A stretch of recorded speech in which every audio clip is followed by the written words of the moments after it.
Yeah, away we go on the the Victory Monday edition as the Packers top the Pittsburgh Steelers on Sunday Night Football, final of 35-25. The Packers now 5-1-1. And JOSHY, they still control their own destiny after a Week 8 Sunday Night Football win in Pittsburgh against their former quarterback, Aaron Rodgers. We have a ton to get to from that game, and what a win that was for the Green Bay Packers as they advanced to 5-1-1 on the season. I just feel so good coming out of that one when I was feeling so not good at halftime. So excited to break that one down and dive into what was a really impressive win for Green Bay as they get ready to host the Carolina Panthers this upcoming Sunday at Lambeau Field. Alex Strouf, Josh DiMaggio, Will Sommers, Hunter Vaughn with you as we are each and every other day, Monday, Wednesday, Friday here on Mr. Irrelevant. I'm feeling good, JOSHY. I'm feeling really good after that one. I don't know how you're feeling, but I'm feeling real good. I'm feeling pretty dang good. Okay. I think that Jordan Love played his best game probably since the Dallas playoff game. I agree. I thought Matt LaFleur finally embraced what we all know to be the case about him and about Jordan Love and about how this offense should function.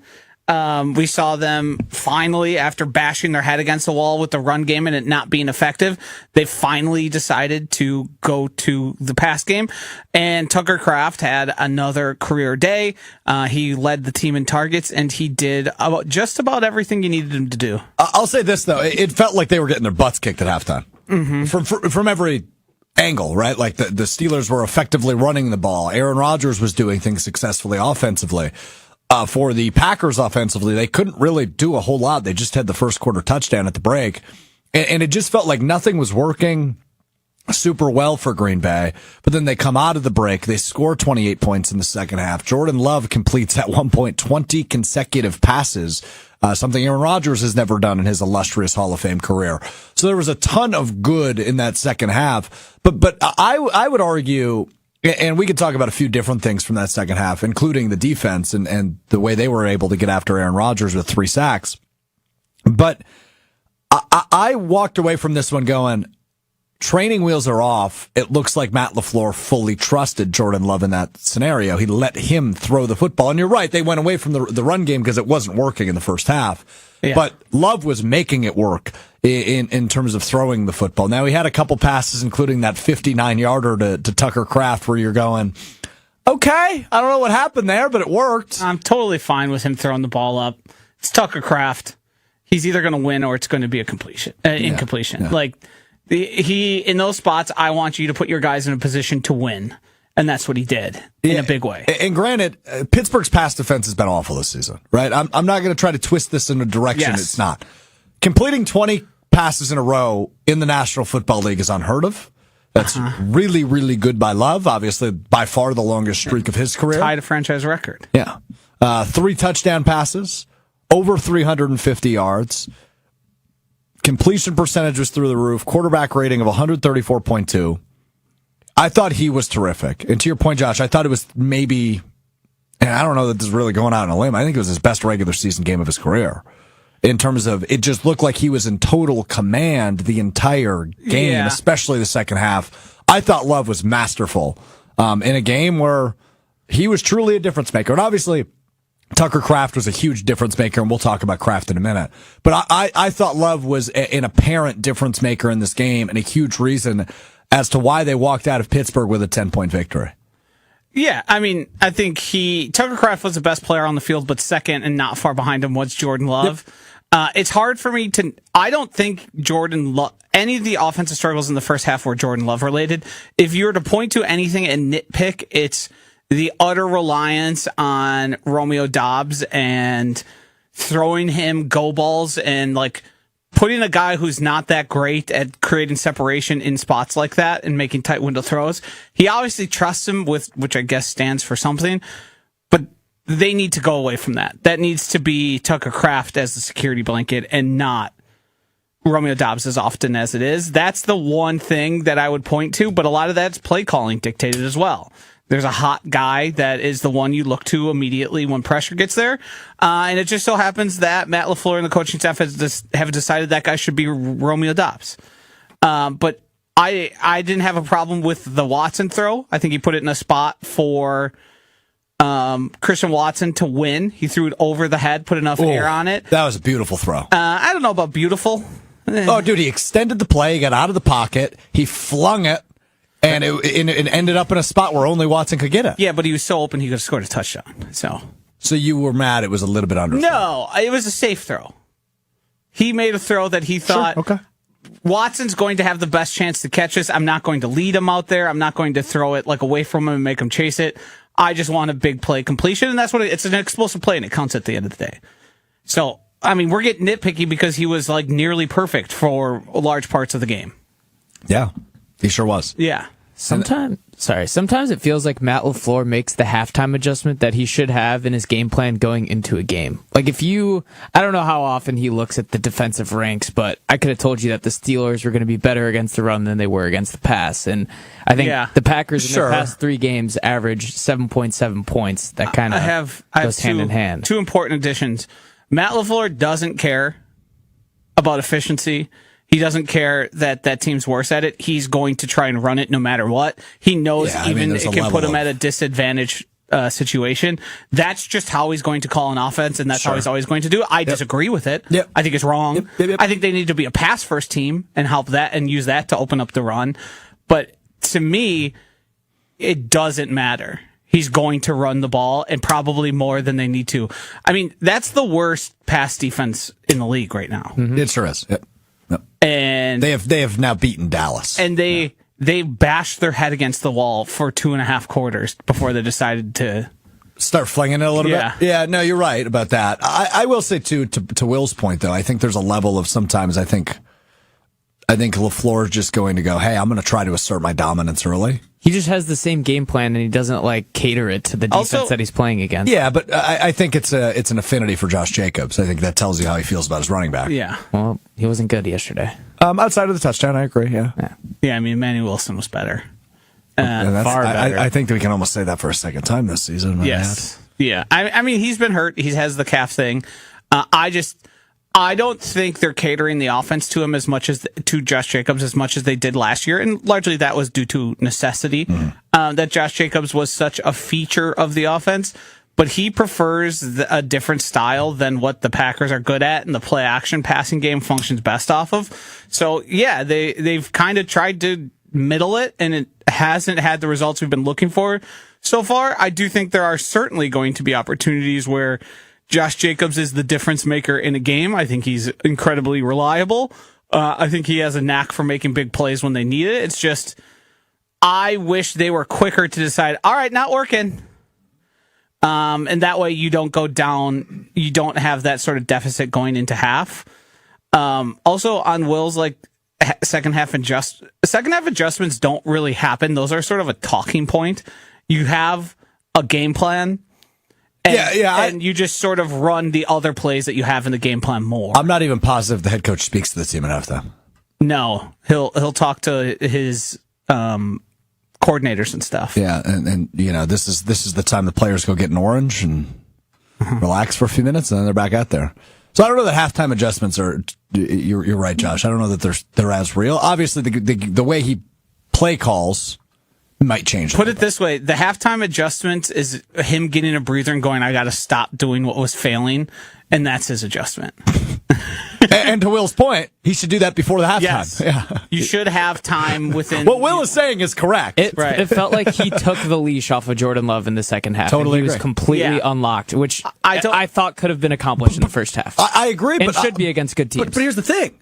It's just something I don't think we've seen a lot of in Love's tenure as the quarterback. It seems like I've used the term training wheels, which is probably a little strong, but it seems like sometimes LaFleur almost wants Love to just kind of control the game manage this. Game manage. Instead of go out and be a star quarterback, which I think we, especially after last night, we all think Love can be capable of being a star quarterback. I mean, here's the thing. I don't think that's going to be the case moving forward. I think we're going to see the same tentativeness and the same trying to control the offense, because guys like Shanahan and McVay, the reason they run offenses that way, the reason they don't like people calling audibles is because they want to micromanage every portion of the game.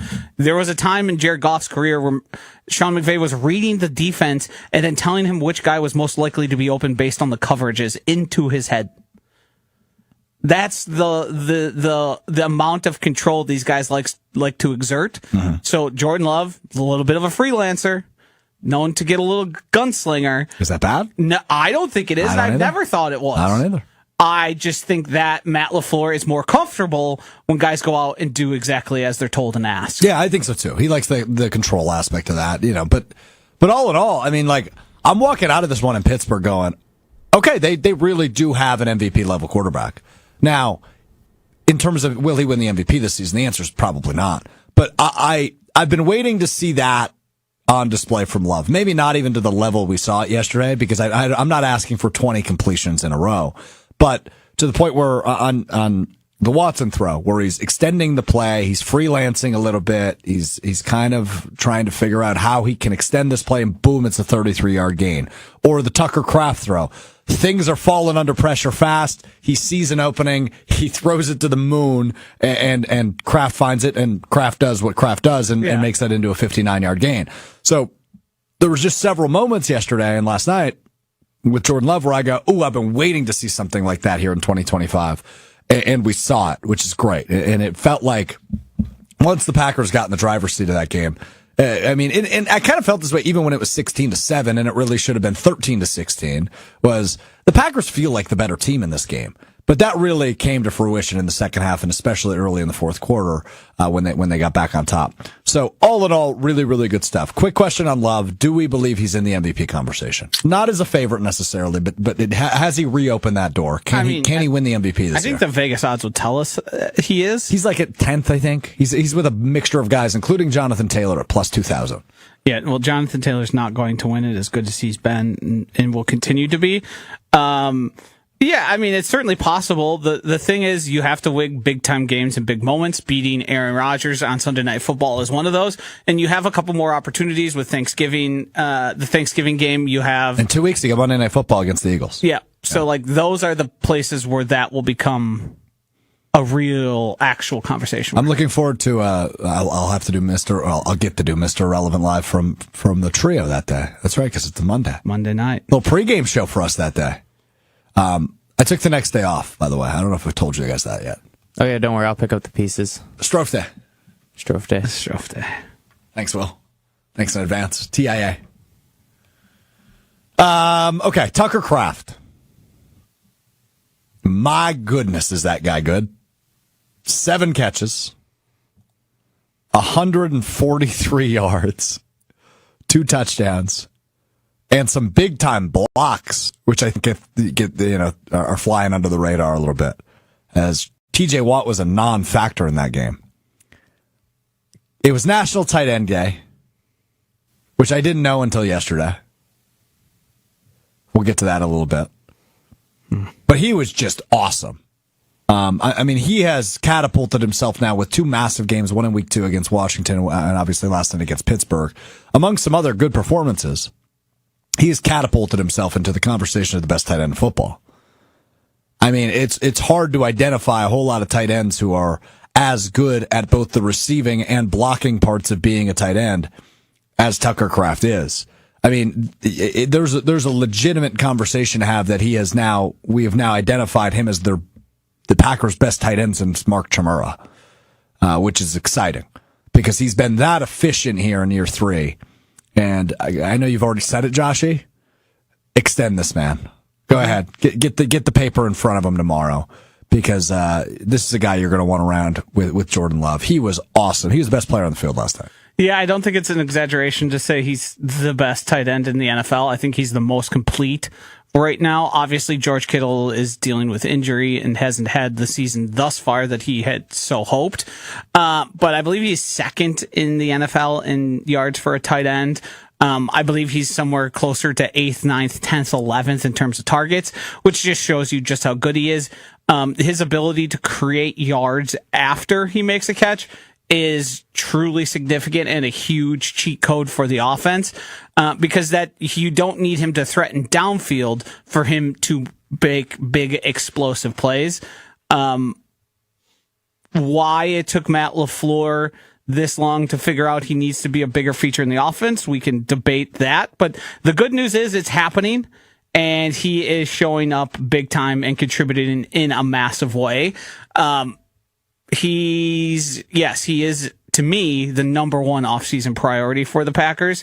And I think he's going to have every right to demand tight end one money to reset the market. Oh, yeah, I agree. Hopefully they can afford it, considering they have one of the top paid quarterbacks, one of the top paid the top paid non-quarterback on their payroll. But maybe they'll save a little money on Brandon McManus, which we'll get to in a bit. I do want to hear to Joshy's point. It seemed obvious, I think, to us as Packers fans that, yes, just feed that man, please. Build the offense around him, please. Matt LaFleur, after the game, was asked, hey, do you think it's realistic to build the offense around your tight end and Tucker Kraft? Here was Matt LaFleur's response last night.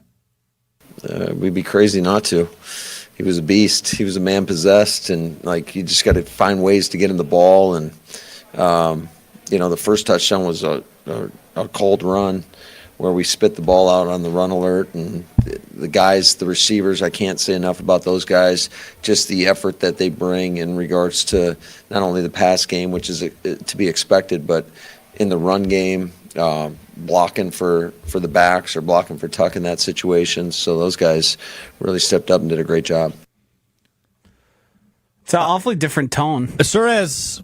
Just a week later, about feeding your star players. And by the way, a guy by the name of Christian Watson was fed quite a bit, 4 catches for him in his debut on the season. Matthew Golden, on the other hand, clearly dealing with an injury of sorts.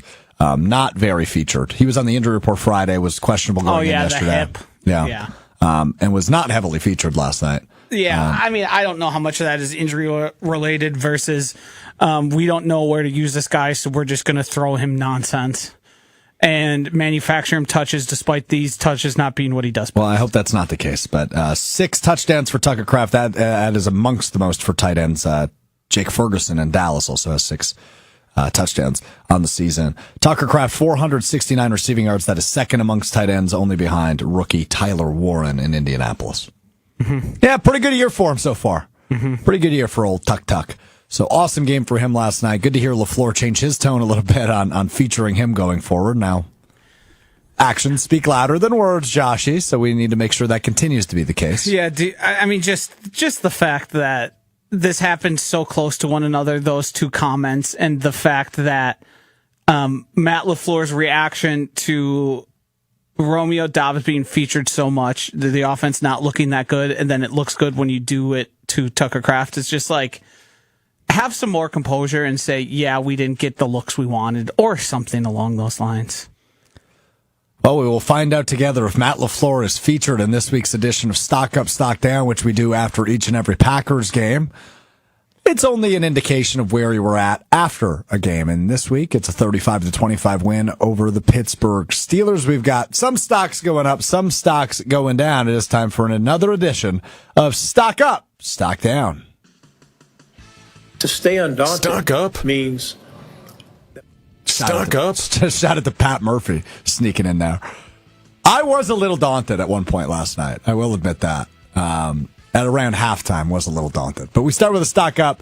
I've already talked about it. It's Jordan Love. I thought he was just unbelievable. Nothing short of spectacular last night in a primetime victory. He furthers the narrative, which I find so funny because it's such a nitpicky stat. But Jordan Love is the greatest quarterback in the history of Sunday Night Football. Has the best passer rating. He is now 5-0-1 when he starts on Sunday Night Football. The tie obviously coming earlier this year against Dallas. But he was just terrific. I loved his improvisation. Hello. Easy for me to say. The way he was freelancing is the word that Josh used earlier. The way he was extending plays. I just thought he'd made so many things look easy, which is what you look for in your star quarterback. So stock up to the QB, Jordan Love. Stock up. We already talked about him, but it's Tucker Kraft. Best tight end in all of the NFL. The more he's used, the better he looks, the more he wears on defenses.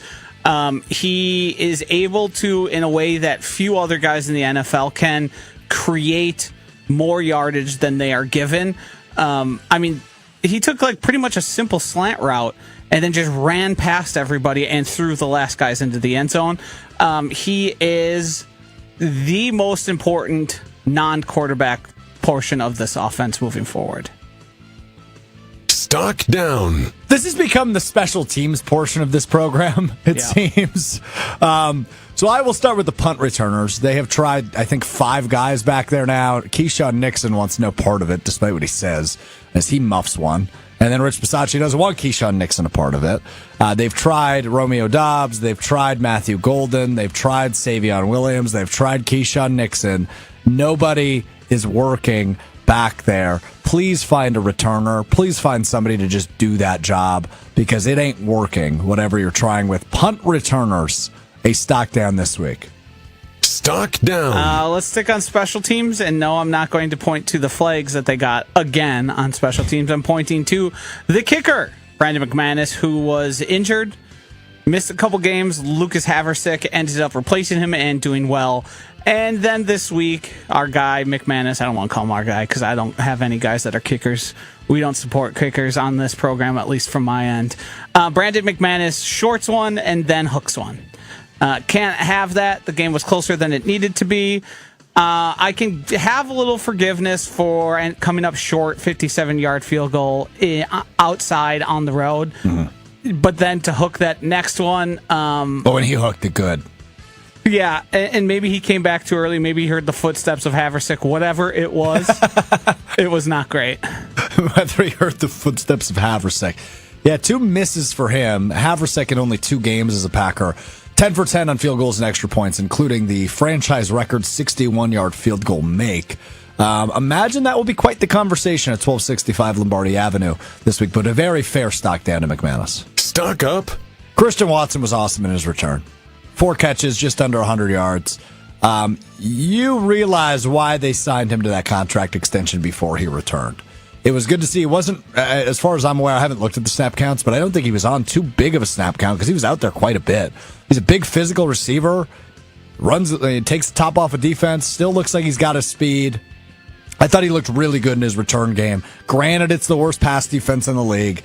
It's good to see Watson back out there. You know how big of a part of this offense he is, and I thought he certainly looked the part in his debut. I thought he looked like he did when he got hurt last year. He contested catches, securing the ball, and not just being a guy who's going to run past you. He actually was doing wide receiver things, and that was very encouraging to see, because now it's becoming, especially after Jane Reed comes back, who I have no doubts about him, and being able to pick up and get back to speed probably by the time of the playoffs.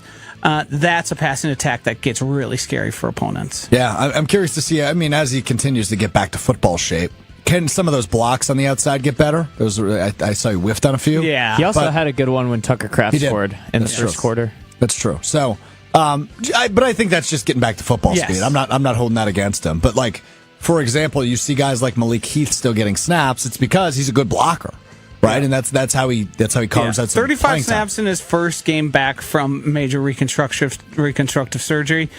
Pretty good. All in all, he was a positive. I'll just throw this out there. That's more than Micah Parsons was on week 1. Yep. So, pretty good sign for a guy coming back from an ACL. Good to have Christian Watson back in the fold. Stock up. My stock up is to Carrington Valentine. I feel like I've been pounding his drum basically all offseason and into the regular season. I thought it was a mistake that they were playing Nate Hobbs over Carrington Valentine. Hobbs went down to 4 snaps, and Valentine went up to a full-time player. The Steelers tried to test him. It didn't work all that well. And clearly they thought they had a better advantage going at Keyshawn Nixon, which I think tells you all you need to know about Carrington Valentine. They, much like Rasheed Walker, kept trying to find guys to replace him, and Carrington Valentine keeps balling out every time he touches the field.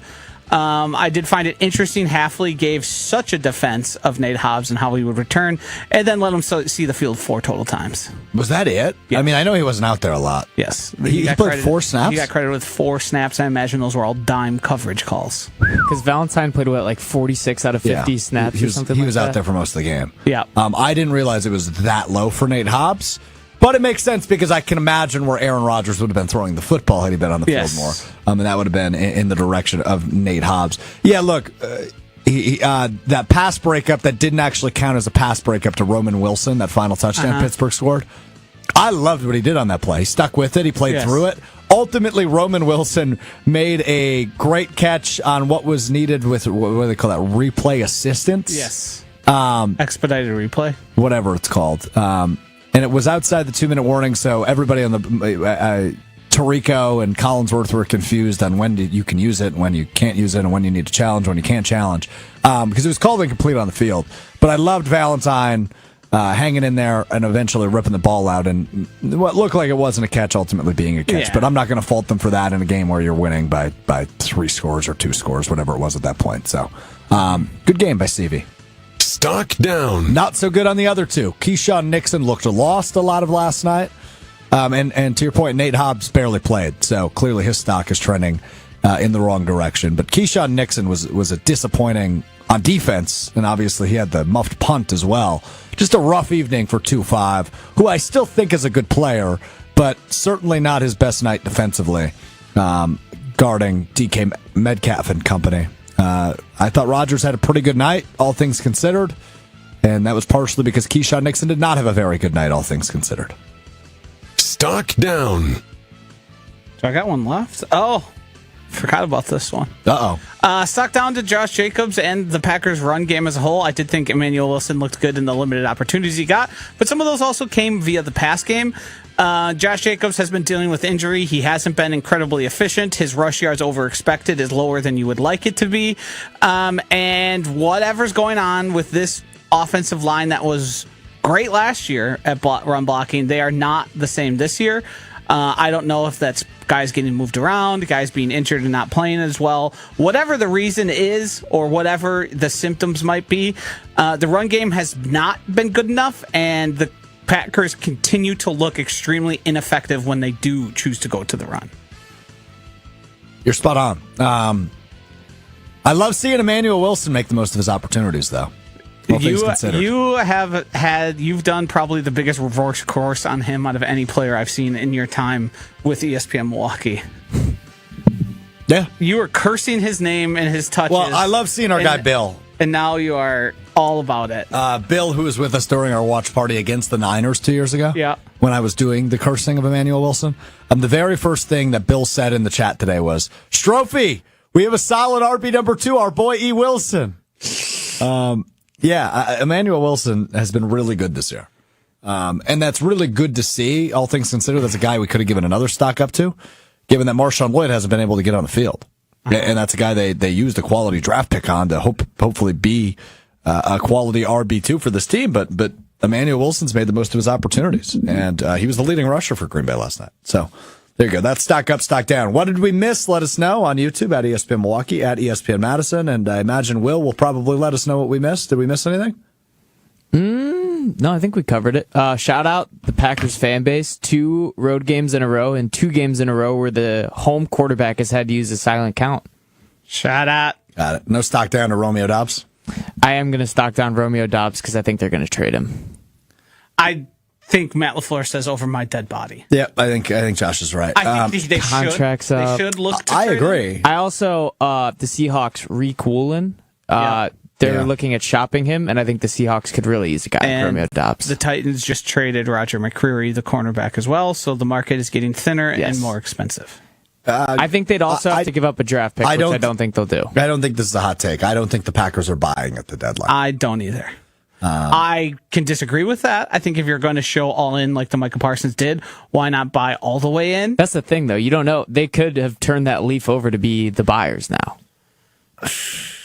I mean, they've been rumored interest in everyone, but that's the Packers. That's what they do. Yep. They look into everything. I did see that McCreary was the guy ESPN predicted that they would be one of the top. Yeah, I think candidates. he was like the 17th top trade prospect, Yeah. and Kingsley Anibare wasn't far behind him. And 6th or something. 6'7". Nope. But no, I'm curious to see if they are even in conversations. Next Tuesday is the trade deadline, a week from tomorrow. So we'll see. But I think Micah Parsons was their swing, and I don't see them being more aggressive come the deadline. I mean, we could be proven wrong. We've been proven wrong on Goody now, pretty much in 2 consecutive off seasons. Well, also just twice this offseason, Right. drafting a wide receiver in the first round and then Yes. swinging for Micah. Yes, But you're so- right, signing McKinney and Jacobs last year. Right. Not what we expected. Not to be top buyers in specific markets like that. So I can't rule it out. It just feels very Packers to, we're gonna hunt for guys on practice squads and try and find players that way. You can't stop what's coming on YouTube. Just says Nixon his ass. I don't think he played I don't quite know. as bad as ever. The penalties, one was a bad penalty. That's the holding call on Kelvin Austin. Not a great call. The DK one is like whatever, or the one down the sidelines was on Roman Wilson. That one is like, I'd love for him to get his head around there, but that pass offense wasn't like lighting the Packers up. No. It was that dink and dunk crap. Especially towards the end, the second half. You obviously want less penalties, and it's pretty clear that the Steelers said, hey, we're going to go after this guy, and he's going to hold or interfere, so make sure you watch it. I don't think it's a massive issue. I do think the depth is an issue, because right now Nate Hobbs just seemingly isn't a starting level. Clearly. Yeah. They clearly don't view him as starting level. Correct. And that then you start to get pretty thin behind him, because if you can't trust him in the case of an injury, then you're fighting from behind. Who are we going with? Like, where does the depth chart go from there? I take pride. I typically know the Packers roster really well. Who's even on it after him? I mean, like, obviously you're mixing in Javon Bullard in the slot quite a bit. Bo Melton. Yeah. Bo knows. Is there 7th round pick from Tulane, Michael Robinson, on the roster? I don't remember what happened behind those three, because I know Kadar Holman was one of the guys they were talking about. I think he got cut. Yep. Yeah, I don't know. Kalen King, I believe, also was cut. Yeah. I don't know if he was or not. Valentine, Nixon, Melton, Hobbs, Kamal Hayden. Kamal Hayden, is the guy back there. And that's it. That's the only roster? Those are the 5 corners they have, and one of them's a wide receiver more than he's a corner. And the other guy they use at corner is a safety. Yes. Fantastic. I wonder where they're going to Okay, go in the yeah, draft this spring. Well, you thought that last year too, didn't you, Hunter? And they didn't until the 7th round. Yeah. Also, Jair Alexander, another inactive. I saw that. Yeah. Yeah. Against who did they play again yesterday? I'm pretty sure they got a win, if I'm not mistaken. The Ravens? Yeah, I think the Ravens got a win yesterday. I don't know. Let's get to it in Will's week. All right, let's do it. Each and every Monday, Will Sommers gives us his week in review. Apparently, there's going to be some Bears chatter. I like that. Will Sommers, the floor is yours, buddy. Chris Berman. Let's start in Baltimore, where the Bears faced off against a Ravens team that won the AFC North last season and may have cheated by spoofing an injury report. Wow! The Ravens were hen-lightened that they have Derrick Henry, as he would run it in from 2 yards early in the second quarter to give them a lead. Cairo Santos was almost 2 for 2 on field goals in the first half before coming up Will Sommers short on a 58-yard field goal, as the Ravens would lead 10-6 going into the half. Down 16-6 going into the fourth quarter, DeAndre Taylor Swift ran it in for Kell 6 to make it 16-13, Ravens still ahead. The Bears would get the ball back, but Caleb Williams would make Ben Johnson green after throwing a bad interception to Nate Wiggins. The Ravens would go on to win 30-16. Meanwhile, Drake May's really good. Let's go to Pittsburgh, where the Packers went on to take on Aaron Rodgers and the Steelers. Down 3-0 in the first quarter, Trucker Kraft drove past the rest stop and barreled his way into the end zone to give the Packers a 7-0 lead. Chris Boss Wellington was perfectly seared for the Steelers on the night, as he was buttery smooth and drilled 3 50-plus yard field goals that were center cut. Right before the half, Aaron Rodgers found Chimere DK Metcalf for a 2-yard touchdown pass to give the Steelers a 16-7 lead going into the half. Early in the third quarter, the Packers offense finally had their aha moment as Take Me On Williams scored his first NFL touchdown on an 8-yard pass from Jordan Love.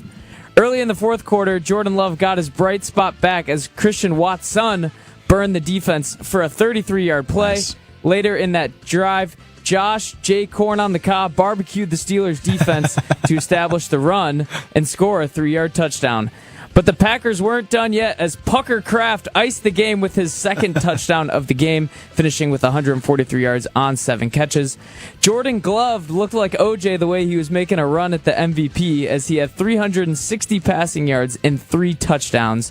As Aaron Rodgers had flashbacks of when he went to Egypt and was buried under the pyramid of Micah Parsons and Rashawn Gary all night. There also may be a kicking controversy as McManass missed 2 field goals in the second quarter.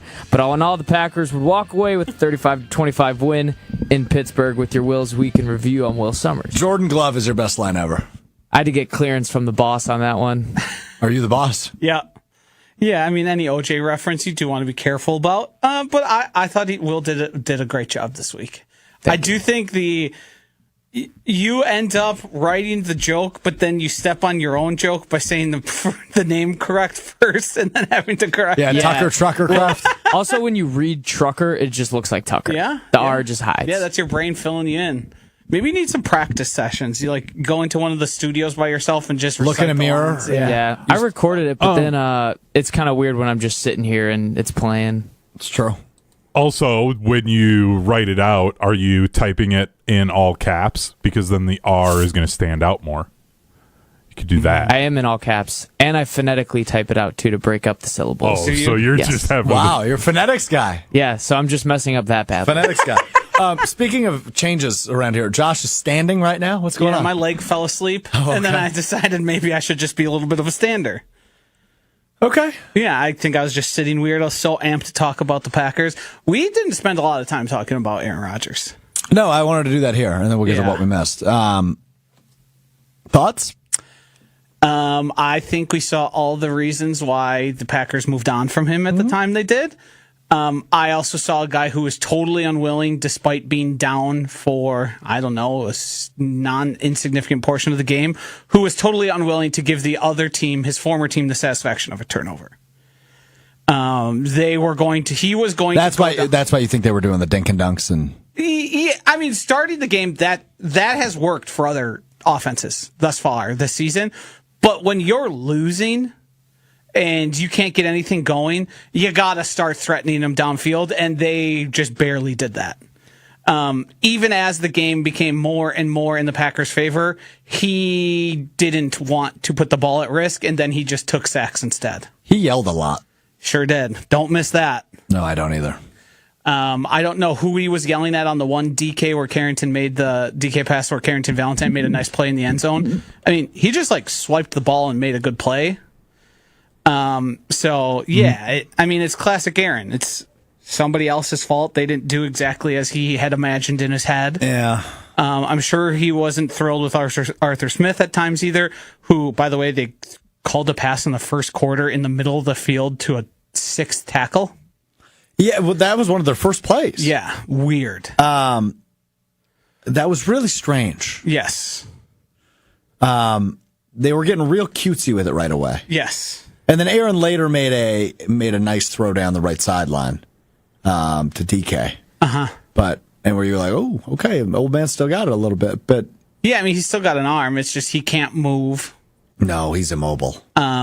His arm, too, because he's throwing off platform a lot because the pocket's collapsing around him, doesn't look as good at times. When he's got the pocket and he can rear back and heave forward, it's still there.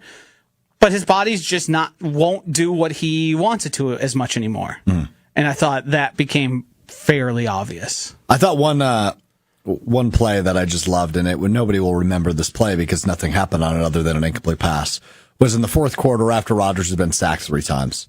He had just been sacked the 3rd time. And he rolled to his right. He got rid of the ball, and he felt somebody smack his hand. Yeah. And he turned around. He saw who it was, knew exactly who it was. Yes. Micah Parsons. And he just had that look on his face like, damn, he's so good. Yeah. So fast. Just can't contain him. I think Aaron Rodgers being so aware of who's pass rushing him actually hurts him because it just felt like he heard Micah's footsteps all night, where a quarterback who was unaware that Micah was even there might have played a little more fearlessly. What was louder? Was it Rodgers hearing Parsons or was it McManus hearing Haversick? I think Rodgers hearing. Yeah, because that one hurts a lot more. Yeah, It sure does. And Parsons. Well, unemployment hurts. Rodgers ran. I'd rather be unemployed than Rodgers have to ran take a into full hit from sacks Parsons. because of Micah Parsons. Even when he got pushed past the quarterback, he said, I know that mother bleeper's back there, and if I even let him get close, it's going to be bad for me. So then it put Aaron Rodgers of trying to scramble and get out of pockets, which he obviously just can't do like he used to be able to do. Yeah. Also, credit Aaron Rodgers for being sentimental about Green Bay for the first time in his career leading up to the loss against them. Yeah. I think he kind of just saw the loss coming and figured Yeah. his best escape plan, so to speak, was to just Be the nice be guy. nice guy, which I think he accomplished. So there's only 2 defenses in the NFL with 2 guys in the top 10 in the league with sacks. The Packers are one of them. The other, can you guess it? Is it the Broncos? It is the Broncos. Nick Bonito and Jonathan Cooper, both in the top 10. But Gary with 7.5 now after another 2-sack night for him. Yeah. He's getting that double-digit sacks. Yeah, It's got to happen. This has to be the year. Who'd the Broncos play yesterday? Has to be the year. Who did the Broncos play yesterday? Got to be Literally. honest. Cowboys. Cowboys. Yeah. Cowboys. Oh. Well, is this a... Well, That's a lash out. We're all just asking. No, we're all just asking. I like how we're all Lash asking. out. Yeah, that was definitely a lash. I was just asking. That was a stray. All right, hold on. How you feeling? Not good. Okay. The Bears, I mean, let's just have an honest conversation about them. They're very bad in the red zone. You just grabbed a notebook, which scares me. No, I just wrote down some notes that I have. They can't score in the red zone. Since week 3, they have like the worst success rate in the red zone. Caleb was not good yesterday. It's kind of starting to get to a point where it's concerning. You okay in there? Now you're concerned? Letting you go. Letting you go. I'm not concerned. I would say it's worrisome that he's not the generational talent that people expected as the number 1 pick. And what? Dun, dun, dun. That's fair to say. All right, well, it's only fair for Josh to ask There's this also question. a second half of the season still left to play under his first-year head coach. Well. So I'm not out on him. Well, you know what's coming, right? Say it. Agent meter. Oh, 0. No. It's lower. Yeah. There's no way. Here's You the thing. can't say that you're concerned and then have the I just Bagent did. meter at 0. I'm not concerned. It's got to be a 1%. No. Just It's a quick 0. oneer? No. Just a quick It's oneer. the Chicago Bears. See, Its floor is 1%. It's a good No. point by Hunter, actually. It's at 0. We have Ben Johnson now. I trust Ben. Do you? Yes. Okay. Do you trust the guy Isn't that running Ben something? Johnson's offense, though? That's what we're asking. Ben? Ben is running Ben's offense. No, The field quarterback general. running. He's not Ben running Johnson it. offense. He's Yeah, we know he's not running. He's You see the executing it. results. He's executing it. All right, here are the the Bears' next 3 weeks. At the Bengals, home against the Giants, at the Vikings. Should be 3 wins. I was just about to say, Well, that's here's the 3 thing, too. winnable games. The Bears offense. Vikings? The Bears offense has kind of been hiding behind the defense's takeaways. Like the defense was leading the NFL in takeaways. They still might be going into this week. So the fact that they just didn't get any yesterday, it's kind of revealing of what the offense has been the past couple weeks. So you are and by the way, yes, the Bears do still lead the league in turnovers. They are plus 10 in turnover differential, which is the best mark in the league. Yeah, I mean, it's going to be harder when your defense doesn't get as many 3 interceptions a game. They also have the most turnovers forced in the league at 16. Yeah. So we are questioning Caleb Williams. I'm not questioning. I'm saying that he wasn't good. He sucked. Okay, but I'm not out on him. I'm not. He I'm just not sucked jumping yesterday. ship. He doesn't suck in general. He Here, just sucked what- yesterday. He had a bad game. Let's change the He's had a couple bad games. Let's change it, the Bagent meter, and let's make it the Caleb's the franchise quarterback meter. Where are we at on that? 100 being he's definitely the franchise quarterback. That's actually a good one. I'm going to put it at 65. Wow. 65-70. So we were closer to him being the franchise quarterback than him not being the franchise quarterback. I thought the best you'd give him is 50-50. No. You can't jump ship I just yet. want to throw this out real quick. Will did tweet yesterday at one point, if you want to see something to the effect of, if you want to see somebody incredibly incompetent play quarterback, Justin Fields is on CBS right now. I stand by that. We can all admit stand by Justin that. Fields had a better Sunday than Caleb Williams. 39 points that offense. 39 points and a win. Justin Fields did have a really stupid jump pass. That was really funny to watch. So that was after I tweeted Now we got to cherry pick things. Justin Fields, 21 of 32, 244 yards and a touchdown pass. That had to be like a 11 career carries. day for We'll see him. what Caleb. We'll see what he does against the Bengals next week. Same defense. That's true. It'll be easy to compare. Yeah. All right. Well, there's your Bears minute with 65. 65. I see. I Such feel a bad, Dude, this was relishing in it. This was a great weekend for the NFC North. Vikings get slaughtered on Thursday. Bears get slaughtered yesterday. Packers win in a really fun fashion that make them look like one of the best teams in the NFC. And then the Lions were off. So I guess neither good nor bad for them. They still look like a very formidable team, but it's been a weird couple of weeks for them too also. So Formidable or formidable? formidable. Which- formidable.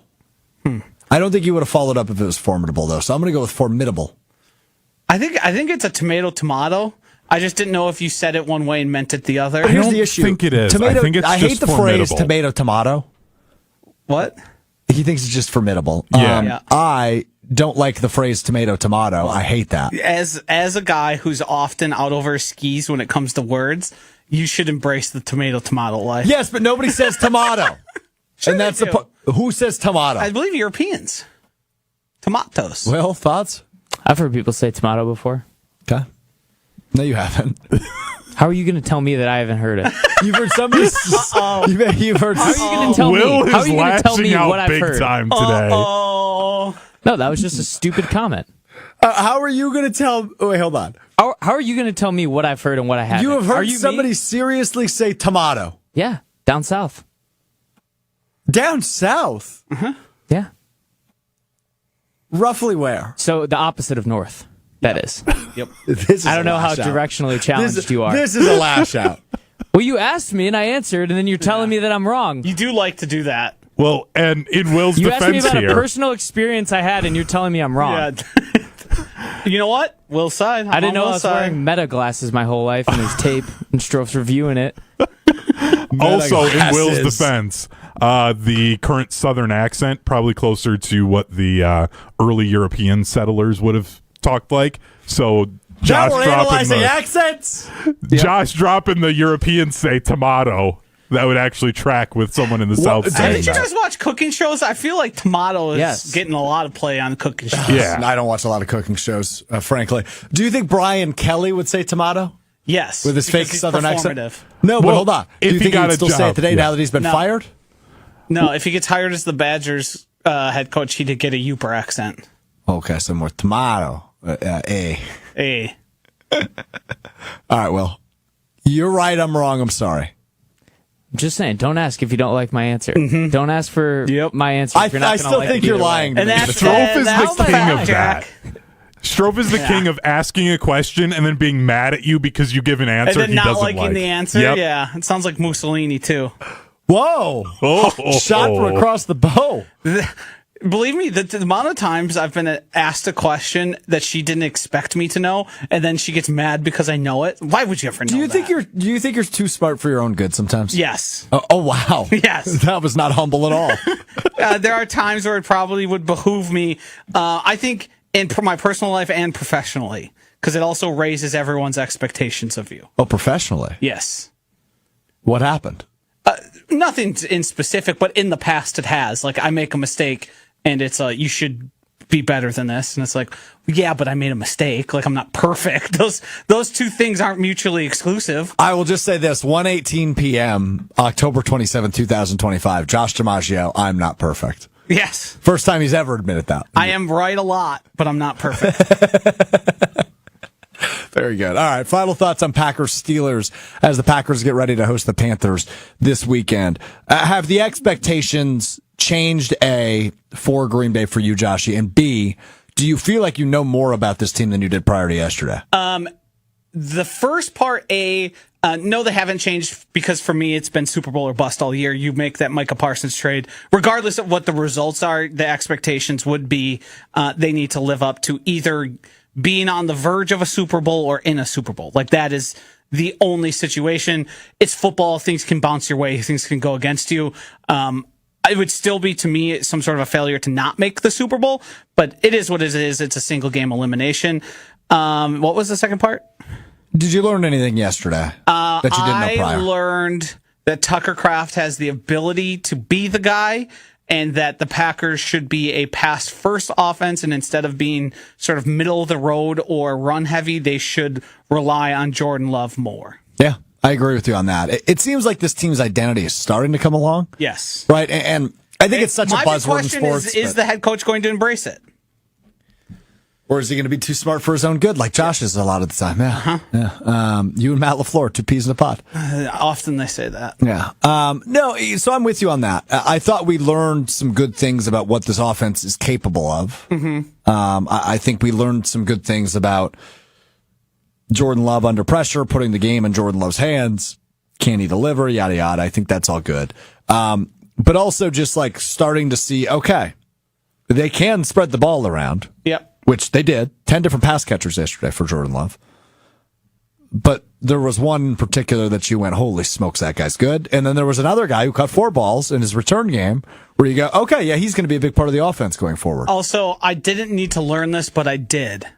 Romeo Doubs is not the guy you should be throwing up one-on-one go routes to.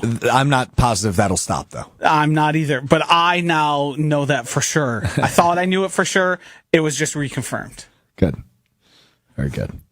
All right. Well, Packers beat the Steelers 35-25 now, 5-1-1 in first place of the NFC. We have a couple minutes left over for once in our lives, which means we can talk about the fact the Badgers scored a touchdown. Whoop-de-doo.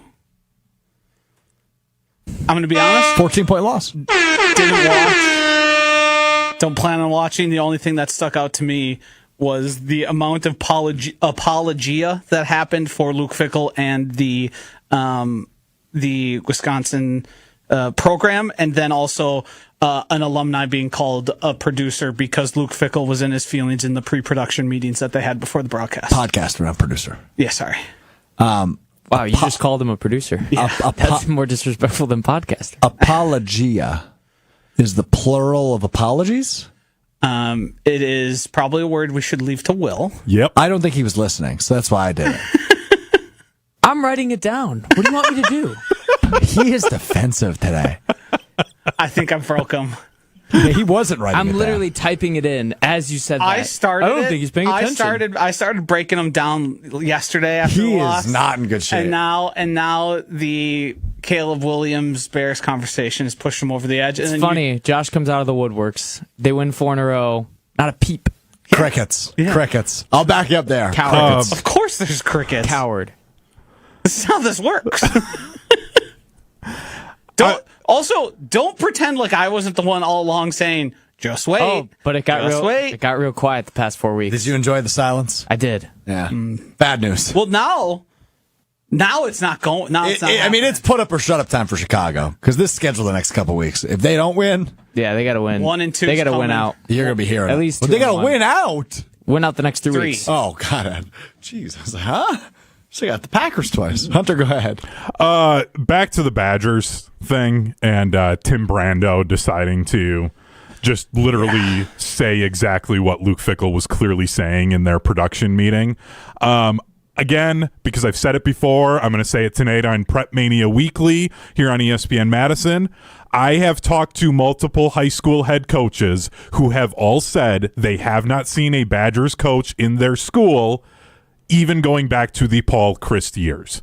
So this idea that they are focusing on high school recruiting in the state of Wisconsin is not true. The 2 games of high school games that I know of that Luke Fickell has been at was Ethan McIntosh, who is a offensive lineman for Verona High School. That last name should sound familiar. That is the son of athletic director Chris McIntosh. The other game is his sons play high school football at Edgewood here in Madison. At Edgewood, yeah. And he's gone to their games like a good dad should. That's it. So this idea that they are somehow focusing on it. Also, of the top 20 players in the state of Wisconsin, one of them is committed to Madison. That is Ben Wenzel from Appleton North, a linebacker. I will also add Luke Fickell and his attempt to refute Brad Nortman proved Brad's point on not having a good relationship with his alumni by calling him a podcaster and having Tim Brando say, what does he know? Also, there was other things in Brad Nortman's comments that could have been refuted that were not. And I think we can take away as much from that. And let's just say, for my final point on this, the guy who lied about scouts not being allowed in is probably the same guy who would lie about having relationships with high school coaches. Yeah, no letter this week from Chris McIntosh, at least not yet. But you see a lot of dominoes beginning to fall in the college football Luke Fickell 2026, here we come. Yeah. Brian Kelly, yesterday's firing from LSU. The week before, it's Billy Napier from Florida. The week before that, it's James Franklin from Penn State. These are coaches with massive buyouts and programs that have an expectation of winning. And despite what you want to say about Luke Fickell, whether or not he was the right hire at the time, whether or not he's the right hire now, whether or not he's the right guy to lead the program, the lack of action, definitive action that is, from Wisconsin athletics is telling that winning a championship in the near future is not necessarily priority one. You can write a letter saying you're going to allocate more resources, but there's no proof of that. That's just word salad. That's just you typing out a Word document and sending it to your donors and your season ticket holders. It's just a whole lot of nothing for me when it comes to the Wisconsin Badgers. And that's where I view it as, I don't know. I view it as a bunch of different things, but I'll cut it there. Is there any encouragement at all by the fact that Cooper Catalano and Mason Posa were two Fickell recruits and as freshmen have played really, really well these last 2 weeks? Like, any at all? Because I was at least encouraged that, like, oh, these were two guys they targeted. They look like as freshmen they belong in the Big Ten. Yeah, sure. I'll give you that. I feel good for those individuals. I feel good for those individuals. I will say a 14-point loss at Oregon isn't the worst thing in the world either. It was better than we all expected. It's not good when your team loses by 2 scores and it's looked at as a resume indictment. They covered. No, they definitely covered, yeah. Oregon is having questions asked about them because they didn't beat your team by more, and you still ended up with a 2-score loss. That's not a good thing.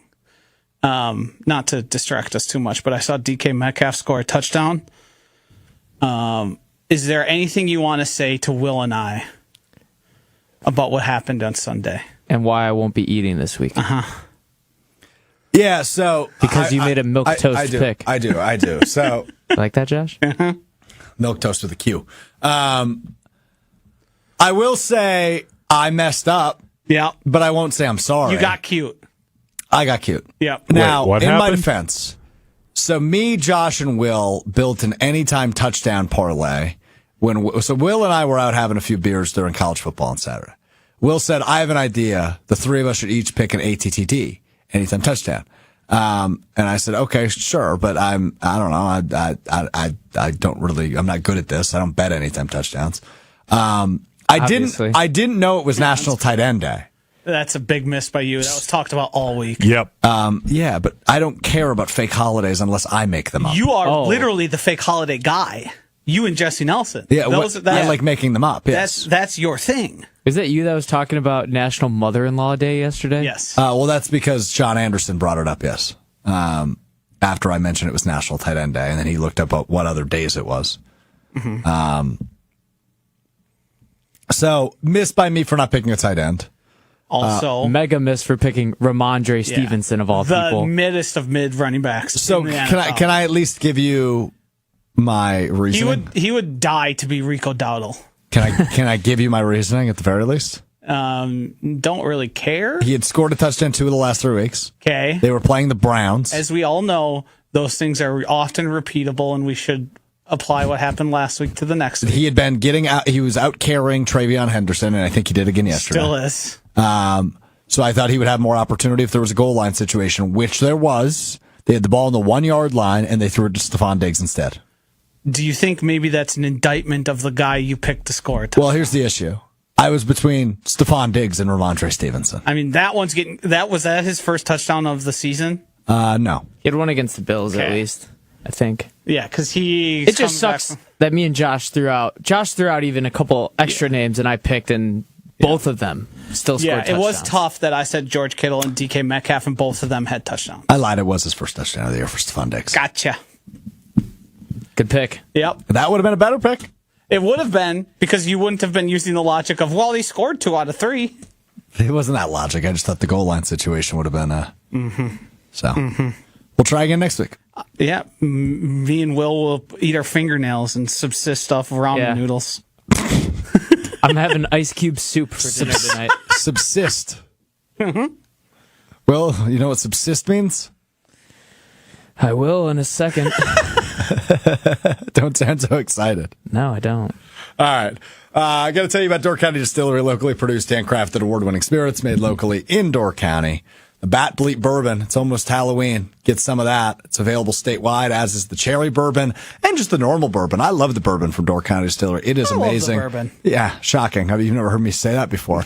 But every time we've gone up there, we've gone through the process. We've talked to the distiller. I mean, it is just the best. And it's available statewide. So check out their website, doorcountydistillery.com. Find the retailer nearest you, as well as a huge list of unique cocktail recipes. That's doorcountydistillery.com. Stop in Carlsville if you're heading up there this fall. All right, Will, your time to shine, buddy. Apologia. It is the Latin term for apology from ancient Greek. It is a formal defense of an opinion, position, or action. I texted Josh, Strouf, and Hunter saying that they would have to give me an apologia if my team was 5-2. Nope.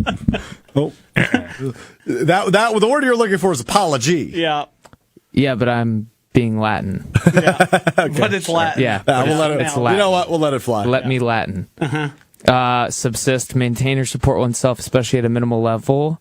I will be subsisting.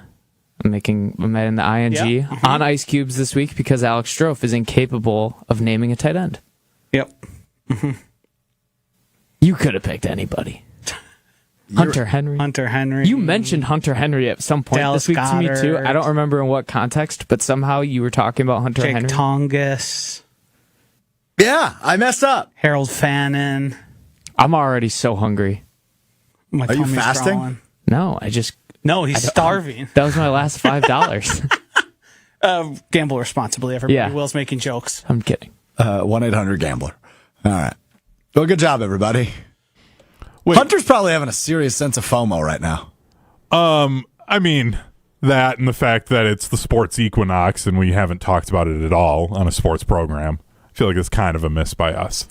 Hey, that was a word one week. Equinox, Will. What does that mean? Let's see if you retain the information you learned. Come on. It's when everything comes together at Yeah. once, lines up. Like there's a solar equinox with the sun and the moon. Yeah. Wow. Nailed it. Wait, Yeah. sun and the moon is a Walk-off solar by. eclipse. Hang on. Air horn. Hey, Air horn. we're an 80% type of crew. Yeah, he's close enough. Yeah. He goes, that's actually solar eclipse, Will. Hunter big brain stuff. Drake May can't hurt me if I just keep getting words All right, right. there's 4 of us. Should we all watch a different sport tonight? I'm gonna watch all of them except for hockey.